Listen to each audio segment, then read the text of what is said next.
Picked the wrong week to quit sniffing glue.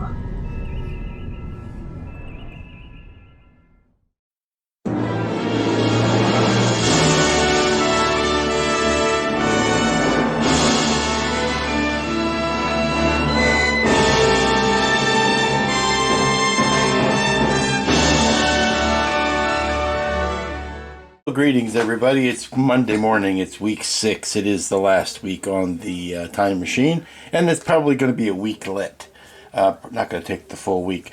I wanted you to get one last look at this before I strip it down, because I need to finish up some detail painting and put the decals down, and to do that, the first thing I want to do is to remove the chair and get it out of harm's way while I do the rest of the work. Oh, see what happens when you don't pay attention? Get the arm back where it's supposed to be. Thank you very much. This was part one of the challenge, was to make the arm open, and there you go. Oops, getting camera. Make the arm open. That was part one of the challenge. So we move the chair off. I'm going to take the dish off so that I can get to these other areas that I need to paint. Look at all those rivets I got to paint. Look at all these guys. That's going to be fun. So let's continue to strip down. Okay, this is the point where you're not going to see a lot of really big noticeable changes because all of the little tiny details I've been picking at all day are kind of tough to, they're not the most obvious things. Obviously, the most obvious things are that I've got the rivets painted, and I've got the little cages glued down, but I'm really just going about neatening up things and painting on some bits of detail. I've got a break in the action right now because I've also got an order in today that I'm taking care of, but what I'm doing in here is kind of filling in a joint that I just saw something else I needed to tape off. Filling in a joint there at the top of that console, or at the base of the console actually, sorry about that, where I had a gap that I needed to fill in. I'm just keeping the gold boxes here clean. Everything else is pretty much done. I just need to hit this slope joint in here, and then I'll be ready to maybe put a clear coat over that so that I can get the decal in. Also, I've put some felt on the bottom, covered up the wiring on the bottom underside. Something you don't need to worry about looking at, but it needed doing.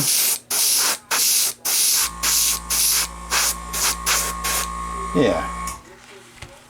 It's basically 2 or 3 colors that I'm doing. It's the gold, the black, and this green, the greenish blue, that is really all the stuff that needs to be touched up. I almost wish I had my little Lazy Susan out here. The turntable would make it a little easier to work on. But I'm trying to keep everything fairly contained so that I don't go splashing the paint where it don't need to be splashed. And of course, the nice thing is a lot of this will end up being, you know, kind of tough to see anyway, but it needs to get fixed, so that's what we're fixing. I still have not 100% decided how to bend the this back rail down. I do need to do that. Oh, some of the other detail I'm painting is there's a green, that greenish black needs to go behind these rosettes here, here, and here. So I've been kind of painting in that kind of detail too. So that's something that you might have spotted. I have to check the references again to see whether or not it is the whole piece here or just the face of it, like the whole piece there. So I will check that, and I will. You'll find out. But that's the kind of stuff I'm doing today. I've got a new coat of black here where the big decal goes, and I want to hit that with a clear gloss before I put that down. So that's the last big thing. Once I get all these areas painted, is to put a clear coat over the areas where the decals are going to go. Good morning, everybody. It's Tuesday. It's decal day. I've decreed it's decal day, and so yesterday I got ready by putting a goodly coat of the gloss varnish on certain areas that will be getting the decals. And I gotta tell you, I really like how that turned out. It gives me that heavily lacquered wood look that I think is very appropriate, particularly for this back console. I like that heavily lacquered look. So I'm going to put the decals down on the sides here and on the front here. This one is very much like the main registry on the Enterprise. You really want to have this one right and smack dab in the middle and just perfect and good and yay to kind of set the tone for the rest of everything. Now these guys, these little filigreed ones, these are the Devil's Own decals. I gotta tell you, they are flimsy. Well, not flimsy, but I mean the area they gotta go on is right up in here in each of the four corners. I don't know how well those are gonna go on because there's not a lot of margin of error around those. So, and I'm thinking to myself whether or not, well, not that I'm going to not bother with them because I think they do add something, but whether I'm going to put the inside ones in. I think if I do the four facing the outside, that might be enough. We'll see how well those go. And then of course we've got all the stripage that needs to go on this this big bar here, and we still have a little bit of, I still want to do the bending on this bar, so we might need to heat that up. So let's start with the one that's the furthest away from the rest of everybody else, and we'll start with this one right here. I'm also still putting the order together today, so I may be ducking in and out to do that, but you won't be seeing that on camera. The thing is, I don't want to have a decal. I don't want to have all this carrier film going on in the middle. So what I've done is I've cut the decal with a very sharp X-Acto, just the carrier film area away from that, because I'm kind of still want to have the inside support for when it's in the water. But when I pull it out and put it on the side of the box back there, I'm not going to want to have all that, because that's just a recipe for trapped air and silvering, and that's nobody's friend. So let's get the bowl of warm water and the paper towels and the other accoutrements and start a decaling. Okay, the front decal is in. Now the great thing about having all these rivets and brass heads is it makes it a lot easier to align things with. So if you figure that dead center here is right underneath that rivet, then it's easy to line up the top of your decal with that, and your dead center is between these two, then it makes it very easy to position this arm. So there we go. So next bit is doing the big side, and that's that gold decal on the straight on the black. There's no white backer that I can see. It's just that gold metallic ink. These J-Bot decals are superb. Okay, I've got the first set of these decals in, the curly cues there and there, and I gotta tell you, I don't mind telling you, I hate them. I hate them with a fiery passion. They don't add that much to the kit. They are difficult to work with. I don't know that they, like I say, I don't know that they add anything. I wish the lines were darker. You don't really see a good contrast on them. So I'm going to let those two sit and pretend that they look better than they do. I did get the one on the side of the console back there, and Elliot, you were right. There was no good time to put those decals down except back when everything was separated. But I just knew in my heart of hearts that if I did that, it was going to end up getting bumped or scratched or knocked off or have to be painted over anyway. And then where would I be? So You just take your lumps and do the best with it that you can. I'm going to take a little bit of a break. Actually, no, I think there's one more I could do. There's one more I could do. There's these series here of these short stripes. Those are meant to go on the edges where the rosettes are. Sorry. Let's set the camera up where you can see it. Right where these rosettes are at the front and back junctures, that's where these go. So there's 2 sets. There's 4 that go up front. That's these 2, and these 2 go here and here. Now there's 2 extra ones, and I don't know where exactly those need to go. Do they need to go here, or do they need to go behind it? There is precious little reference material for those. And then there's long stripes that go along the edge. So I'm going to try putting these ones in first and see how they look. And then we'll see whether it's worth putting the rest of them down. Okay, I don't hate that. I know that's a small bar to get under, or a low bar to get under. I don't hate that. I'm going to go ahead and put the other ones in. Now, checking some other references, it seems like these are the only 4 that I need. The other 2 of these are extra, and that's in keeping with some other decals where we've gotten duplicates that we don't need, and some of these long strips, certainly we won't need all of these. So I'm willing to believe those were just extras. And I will put the other 3 here. There's 1 and then 2 on either side of this, which kind of help disguise that joint, which is not as pretty as it could be. And then we're going to let that sit for a good long while and then come back to it and see whether it's worth, like I said, putting the rest of those floret ones on.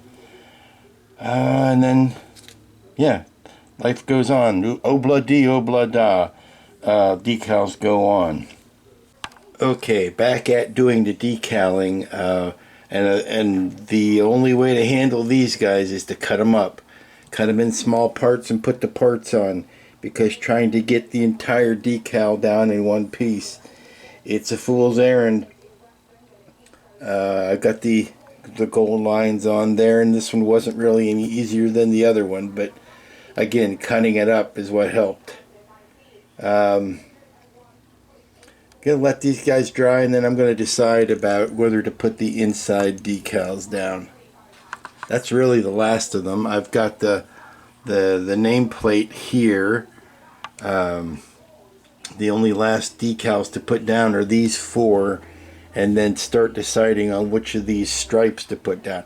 I think I ought to try to put one down here just to see how well it's going to react. Okay, I've got the horizontal stripe on here that goes, of course it's doing nothing but accentuate how uneven and curved this rail is, and that's unfortunate, but it's I hate to use the phrase "it is what it is," but this guy is not gonna ever be back into completely square shape. It is what it is. But if you pull it down like that, it does straighten out. But then we run into the problem of hitting the rail back here. Now there is no decal on this back rail. It stops here and stops there, and then goes around the front, and then goes to the other side and stops at this rosette. I don't believe there's anything that goes from this side of the rosette back, although it might be a short one.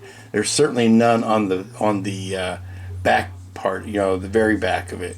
But there might be there are a couple short things that are printed here, and that may be what goes from the rosette back to the start where the bend starts, and then that one where my thumbnail is, I think that goes along the front, the very front here. And I think that's all I'm going to do. There are pictures, or at least in the diagrams that I've seen, that show that there is on this stripe and on here. I don't think I'm going to put those on. I just don't think it gets me I don't think it gets me anywhere. I think it is gilding the lily maybe is the term. I don't think there's any cause to put any stripes on here. I'll continue this one here and then back to that rosette and call it a day. Okay, all the horizontal stripes are on, at least the ones I'm going to put on there for right now. Oddly enough, they were the easiest ones to do. They're the ones I was the least interested in putting down are the ones that were the easiest to put down. And that just leaves the inner filigrees, and I have to decide whether the inner filigrees are going to be worth it or not. But it looks pretty good. At this point, like I said, gilding the lily. I don't know if I'm going to use the rest of them. Someone give me a compelling argument for it, because I really don't see it. I think the next thing to do really is let all this stuff dry, cure, heal, do all of that. And then I need to decide whether I'm going to go over top of it with another clear coat or not. I did learn that putting a clear coat over the gold decals on the dish didn't diminish the goldness of those, so I'm not concerned about losing anything special by hitting it with a top coat. But yeah, slow little bits of work today. Alright everybody, it's Wednesday. Welcome back. How you doing? I'm finished with this thing. I really am. I've put down the 2 decals that go on the insides of the front. I'm not putting the ones that go on the inside of the back. If you want to look that hard in there to see if you could spot those decals, I'm going to smack you in the face. It's just ridiculous. The last thing that I need to do is get the bolt that goes on the back here. There's an acorn nut, and that's not an actual nut from an acorn tree. That's what it's called. It's an acorn bolt that goes on. I'm going to put that on the back and glue that to the back of the wheel, and it's going to have that nice rounded feature. Although it's going to look like a bolt, but hey, there you go. But the last thing to do is to put the dish back on and check this to see how much of a bend I need to put on there. I'm thinking that I really don't. Oh, something cracked loose. Something cracked loose. That joint cracked loose. Oh, I gotta fix that. Yeah, I gotta fix that immediately. But the I need to bend this down a little bit just to allow the clearance for the wheel, and that's it. And then we glue the chair down. We attach the wheel for the last time, and we call it a done thing. I've got all the little tiny decals on it. I like the high gloss lacquer look here of the shiny bits, so I'm going to leave those shiny. I think you got a nice group of textures, because you have shiny here, you've got the flocking on the chair, you've got the flat of the wood. I think we've got a lot of nice, and I've got a high gloss that I put on some of these bits up here. I like the look of the different finishes, so that's the way I'm going to leave it. I don't think that we need to seal over top of the decals. Everything here is staying real nice, so we are going to call this outside of fixing that thing right away. There's no excuse for that. Let me see. CA, epoxy. I'm thinking epoxy at least. Okay, let me fix that thing and then we'll get the other parts together. Okay, I'm back from the big box hardware store, and I just picked up a couple different sizes of acorn nuts. I mean, this whole collection here was less than $1, so it's not like I broke the bank on this. I pick a couple different sizes while I'm there and see which one works best. And the ones I don't use go in the Greebly box, because it's a neat little feature.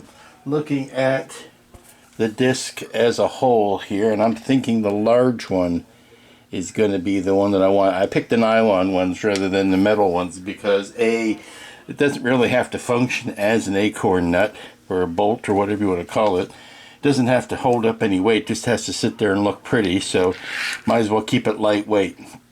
So this is the one I'm going to use. I can CA or epoxy that to the back of the dish. I think what I'd like to do is get a coat of primer on this and then paint it up and then stick it on there. And last time I had the dish on, I marked it where the amount that was sticking out from the back of the dish. It would help if it was in camera. See where my little pinky is? That's what I'm talking about. Put that part on the camera, stupid. To see this black mark here, that's the amount that was sticking out past the dish. And since we've got this nut is plenty long enough, I can just glue that to the back of the dish and I don't have to worry about trimming that down any. So yay, let's go stick some primer on it. I've also primed up the actually, I could use another coat. Primed up the nameplate because really that's all that's left to paint. So let's go hit some primer. Okay, I'm ready to do final work on the dish, and the first thing I did was take another one of these brackets that I had, or mounting plates, and painted it gold like I knew I was always going to do. But I want to go ahead and do that and get it epoxied down into place. Going to use the slow acting epoxy so that it has plenty of time to get put into the right place and then screwed down. So I'm also going to sink the screws in a little bit of the epoxy as well, just to get them to fit and or to, you know, stay where they're supposed to stay. And then we'll be able to mount it.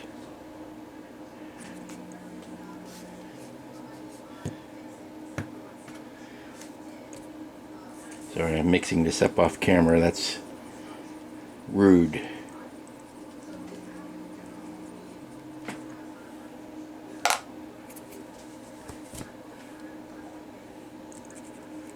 I'm going to make sure I don't get any in the hole in the center, because if I block that with epoxy, then I won't be able to get the shaft back through it. So I think what I would like to do is probably stick up a before I do that, let's go ahead and get a little rod that I could stick up through there to keep that from getting blocked. Okay, I have put the wheel on. I've got the I've got the plate epoxied down. I've got the little bolt on the back. Yes, it looks like a bolt, but you know, it kind of fits with this big bolt down here. So there. And I noticed when I put everything in place, it's not rubbing on the back rail, so I don't think I'm going to try to do any excess bending on that. I am going to put on 2 final decals, which continue the stripe from this rosette back to where it starts to bend. So I'll go ahead and put those on, and that way I'll have the stripe going from here all the way around, but not around the back. And I think that's fine. Now I'm coming up on one last big debate. And that is whether or not to glue or epoxy or otherwise permanently affix the chair. I think the chair will be nice if I can, you know, if I'm ever going to take this anywhere, I want to be able to maybe protect the chair, that flocking on it, a little bit better. So I'm thinking that I don't really need to glue it down. It's not going to be under a lot of stress when it's in there, so I think I'm going to leave that. I'm certainly going to keep it in place, obviously, but I don't think I feel a need to epoxy it down. So that's the last bit, and then we'll be ready for a couple of beauty shots and call it done. But let me get this last decal on here. I'm also finding that I don't need to seal in these decals that are sitting on the gold. I did get the decals in on the front sides of the insides of those front florets, and that was all I ever wanted to do with those, because I did find, of course, that if you cut them into smaller pieces, they go down easier. You know, you find that out at the end after after it stopped being of any practical help. But yeah, I think we're almost done. Get the chair and the key, and we'll be done. Alright, so there's one last piece to do, and I believe, if I'm not mistaken, this also came from the wonderful Jeff Fink, and that is this pedestal. Now, it is, in the movie, it is supposed to be concrete or marble or something like that, and it's got a brass plaque on the top of it. And I'm looking at it, and that looks like it would be very easy to duplicate the paint scheme of it. Now, the font that I have does not match that at all.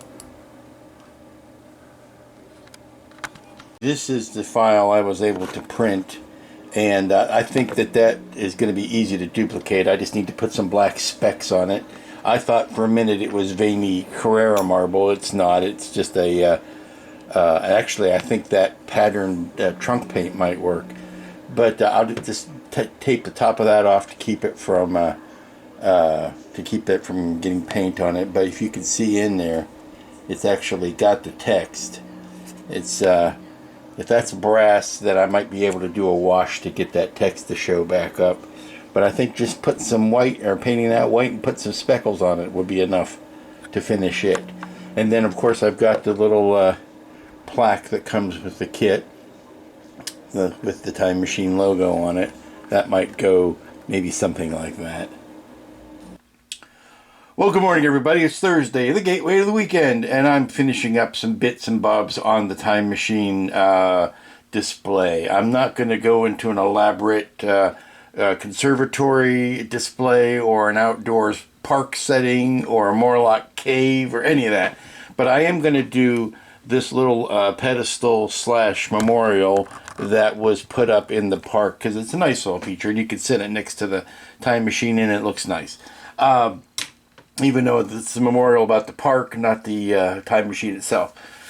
But I'm going to do some flecking. Yes, I'm going from flocking to flecking. I have painted this. I looked at the resources. I showed it to you a bit ago. It's basically white with black spots on it.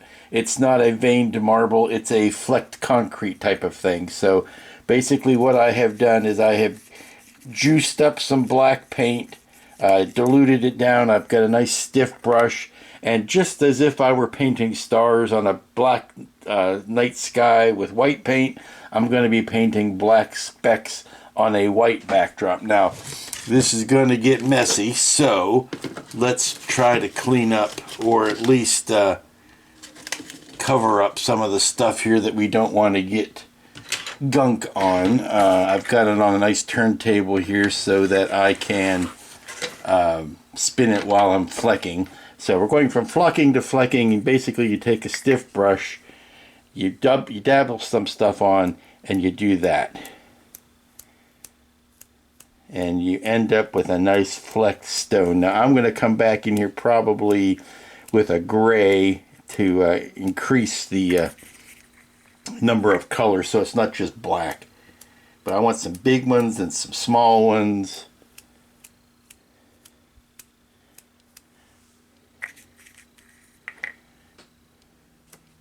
It's a big old juicy flecks here. Trying not to have anything that shows a direction. Like if you just do that with a brush, you might get a string of flecks going in a particular arc, and I don't want that. I want an overall generic concrete type of look. There you go.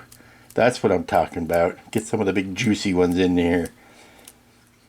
If it gets to be too much, I can take the white paint and lightly mist over that, and that will knock some of them down. And of course, the harder you flick, the more you fling. So it's quite interesting doing it like I say, doing it in reverse, because I'm used to putting white flecks on a black background.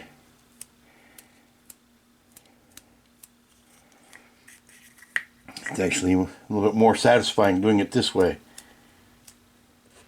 And I've got the top part that has the plaque on it. I've got that covered up, so I don't accidentally fleck the plaque. Oh yeah, there's some good ones. You can also use an old toothbrush for this. I would recommend a decommissioned toothbrush, something that you're not still actively using.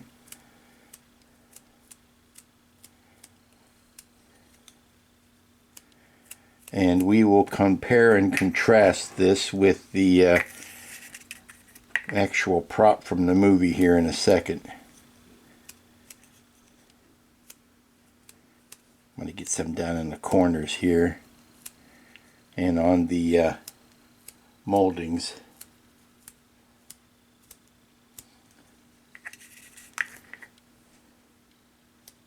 There we go. That's what I'm talking about. Get some gunkus in there. And of course the stiffer your mixture is, the chunkier your blobs will be, your flecks will be. So you may want to make sure you're keeping it if you don't want to get it so diluted that once it hits it starts running, because that's nobody's friend. There. I think we're done. I think we got a good overall. This is kind of like any other type of weathering. Knowing when to stop is the important thing. I think we need a little bit more right there, and right down that lower corner. This side we never really saw the back of, so it's all open to your interpretation. But there you go. It's a nice little flecked memorial pillar. Yeah, and I even got some up under where the plaque is, and I need to re-bronze that plaque, but that's pretty much it. Once for this to dry, and then we'll hit it with a gloss coat, which will really bring out the stoneness of it. If it's supposed to be a polished marble or something, then you would want it to be glossy, at least satiny. But there you go. Quick and easy. Well, hello everybody, welcome back. It's Friday, it's the last work day of the week, and it's the final day on the time machine from the George Powell movie, part of the Sprueverse challenge. As promised, here is the final look, but I am going to save the big reveal for the big announcement when we have Wayne's and Phil's finished time machines to go with it.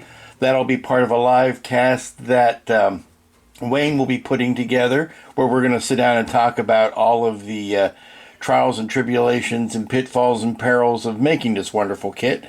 And then I'm going to shoot a separate beauty shot video that Wayne will incorporate into his into that big announcement. So until then, I can't resist. I'm going to turn it on just for one quick second. Just for one quick second.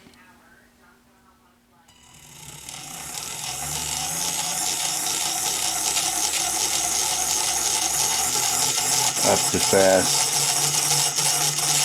and then back off, and that's all you get. And that, my friends, is going to do it. That's the end of the Sprueverse challenge for my part, at least. I look forward to many more challenges like this in the future. It was a heck of a lot of fun. As I said, I'll save my critiques, criticisms, and musings and ponderings for the big broadcast when Phil and Wayne and I can all get together and kind of chew the fat about this thing. So until then, I think next week I'm going to do something simple.